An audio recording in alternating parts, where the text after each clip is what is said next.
Blackness. Dante Willis was surrounded in blackness. The first sounds that came to his ears were screaming. Horrible, terrified screaming. Then the jumbled mumbled walla walla of a crowded room, and the deafening silence of speakers being cut off. He vaguely thought he heard some kind of bizarre gibberish screaming hysterically. Blah blah blah, not breath blah, he thought he heard, some blah blah 9/11.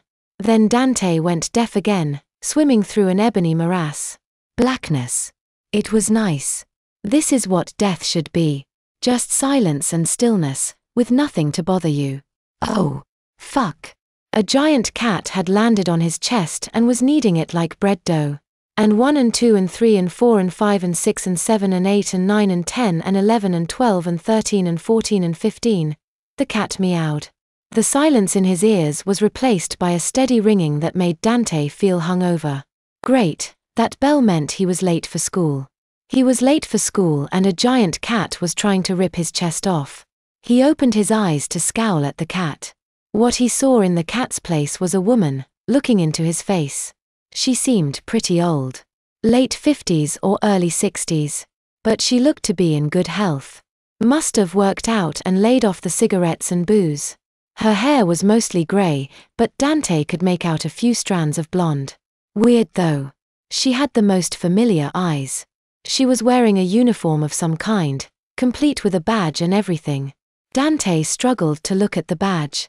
His eyes felt so heavy and hard to focus. He thought he could read the name Caroline on her badge. His eyes scrambled, nothing around him but mattresses and cramped metal walls. The sound of a siren hurt his ears.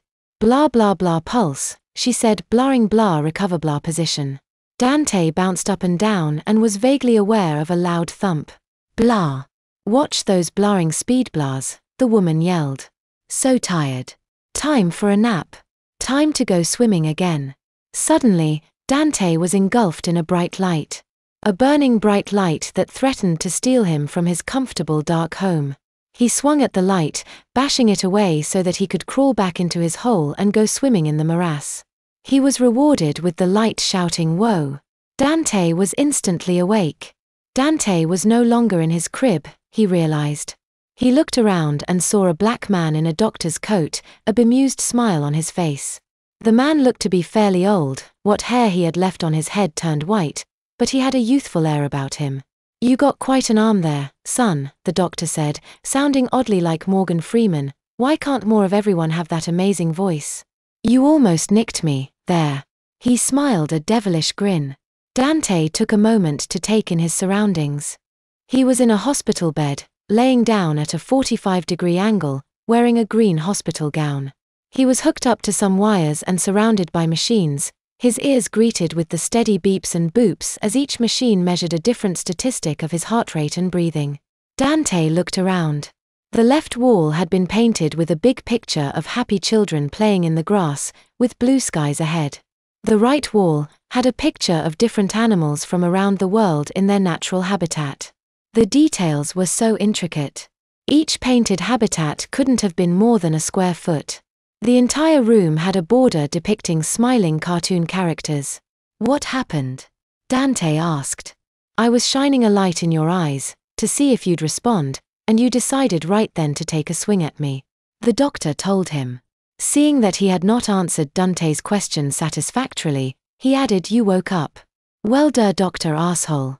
Don't look so smug, the doctor told him. Damn, he had to work on that poker face. It could have just as easily gone the other way. Dante stared straight ahead. I overdosed, didn't I?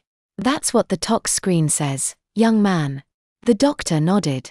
If one of your little friends hadn't fallen over you and noticed you weren't breathing anymore, you and me wouldn't be having this conversation right now. You're lucky to be alive. Dante averted his eyes in shame. Where am I? He asked. You're in the children's ward of the county hospital. The doctor explained. Our ICU unit is overpopulated right now. Once you were stable, we moved you here, instead. It's not the most dignified of spaces for a man of your age, but one way or another, we figured it would only be temporary. Dante felt a twinge of anger and it must have shown. Doctor or not, this guy was beginning to push it. Well, you don't need this lecture from me right now, The old man in the coat went on. He smiled a little. I'll leave that to your folks. I'll bring them to you. Then he walked out of the room, leaving Dante to his thoughts. His parents. Holy shit. They were here. They were here and he was okay. He wasn't dead, after all. He had swum in the black morass of death and come out the other side alive. He breathed a huge sigh of relief. He really had been too young to die. So it had all been a dream, he thought with a little bit of sadness. Everything, Limbo, Lysa, Midori, the Judys, everything. A crazy, fucked up, at points wonderful nightmare of a dream. But a dream nonetheless. Still, he was glad to have dreamt it. He had faced his inner demons and won. Dante's parents came rushing in, the doctor close behind him. They looked like they hadn't slept in days. Both rushed in immediately and gave him a giant hug. Pain, pain, pain, pain, pain, pain. Dante gasped through gritted teeth. Careful, the doctor warned them. The EMTs had to administer CPR. His ribs cage is in pretty rough shape. Nothing that won't heal though. Mom. Dad, Dante spoke up. I'm sorry. For everything. I really have taken you guys for granted, and I abused your trust while you were away. His mother wiped tears from her eyes. Apology accepted, his mother said, but we're still going to be having some serious words once you get home. Dante smiled and nodded.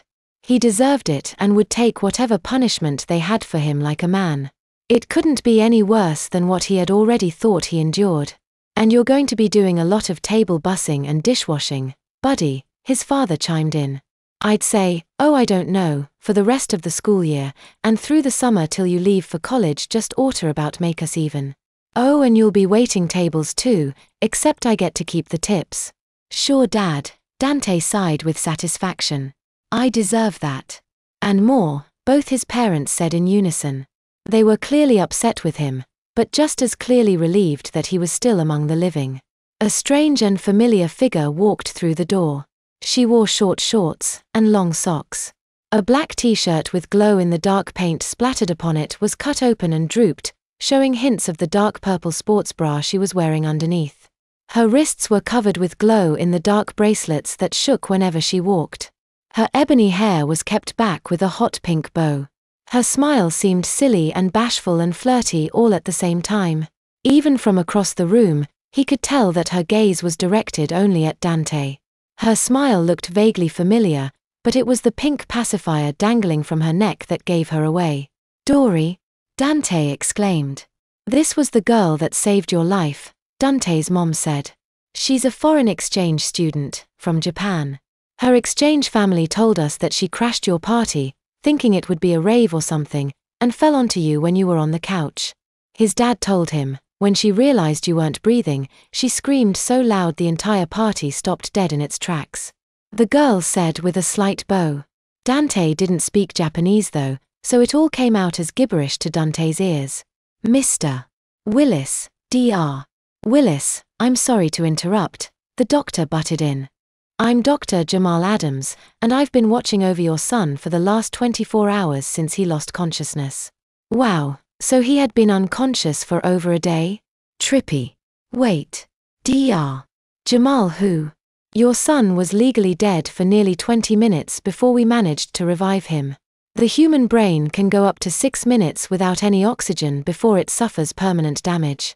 Your son's brain went over 3 times as long. Now I just got the scans back and we know what parts have been affected. Brain damage? Dante didn't feel brain damaged. He could think just fine. Give it to us straight, doctor.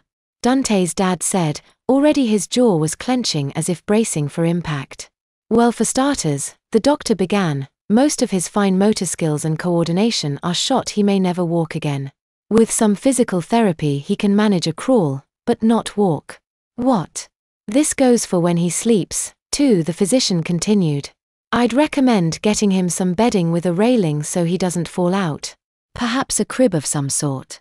He'll need to be strapped in when he eats too, and spoon-fed. I doubt he'd be able to get the food to his mouth otherwise. He may drool a little bit too, so don't let that surprise you. Was this happening? Was this seriously happening? The language centers of his brain took some damage too, the old quack continued, ignoring Dante's look of distress. He'll have a diminished vocabulary that may or may not ever rebuild itself. Dr. Adams looked at Dante. Young man, can you tell me another word for potty? He asked. Dante couldn't. All he could manage to do was sign potty with his hands. Dr. Adams arched an eyebrow. There's an idea. You may want to each learn sign language as a way to communicate to each other, if Dante is unable to regain his old vocabulary. Which brings me to the last part. The doctor said as he ripped the sheets off of Dante's leg. He's also completely incontinent. Dante looked down. To his horror, cherubs playing on rainbows and puffy clouds stared up at him from his crotch. He was wearing a diaper, the same baby diaper that he had dreamed about. Dante felt a wetness spread in between his legs. That's the hospital's special incontinence brief for children that can't get up and use the bathroom, the doctor said, pointing to Dante's midsection. They seem to prefer that to bedpans when given the option. That's the largest size we have. If you like it, we can give you a discount if you buy in bulk. Dante waited for his parents to say something, anything. This is great. His mother beamed. Wait, what? I've been reading about experimental regression therapies for years, but never got the opportunity to try it on someone. Dante would make the perfect test subject. Plus I get to be a mommy again. Seriously? Arand, his father added, now that Dante is 18, we could make a few extra bucks by setting up a site on the internet. There's a demand and market for everything these days. Fuck a duck. Midori stuck her pacifier in her mouth and began sucking. She squatted and started to grunt. Oh, Dante's mother cooed, looks like Dante's little friend wants to be a big baby too. The doctor, unfazed, just said, yes, I'll call the nurse. Nurse Judy. Oh, my fucking God. No. A very familiar-looking woman, with bleach blonde hair, wearing nursery scrubs came in. She looked to be in her mid-30s to early 40s. She was beautiful, but not necessarily hot. Kind of like the way you could look at a statue and think that's a pretty statue, but you wouldn't want to bone the Venus de Milo. Uh-oh. Nurse Judy exclaimed in mock surprise. It looks like someone's had an accident. Don't worry, Mama Judy will make it all better. Time for a change. From behind her back, she drew out two very babyish-looking diapers, one for Midori, and one for Dante. She laid them there by Dante's feet, as Dante found he couldn't move from his hospital bed. His body wouldn't cooperate. It was like parts of him were stuck to flypaper. All Dante could do was close his eyes as he heard the scritch-scratch of Velcro tapes being torn off a diaper. New. Dante sat bolt upright in his crib. The lights were still out in the giant nursery. He was still dressed in Dr. Denton's, covered with sweat, and could tell that his diaper was soaked. Lysa and Midori were in the cribs right next to them. Both were snoring softly in their footed PJs. So, it had all been a dream. The recovery, the rescue, him getting to say sorry to his parents. Everything. Figures. No happy ending. There was no such thing as a happy ending. Only happy pauses. Dante grabbed the bottle of angel milk that he had left by his feet and put it to his lips. He had grown a lot as a person already. He had matured. But he was dead and stuck as a baby in limbo. It didn't matter if you learned your lesson and became a better person when it's already too late.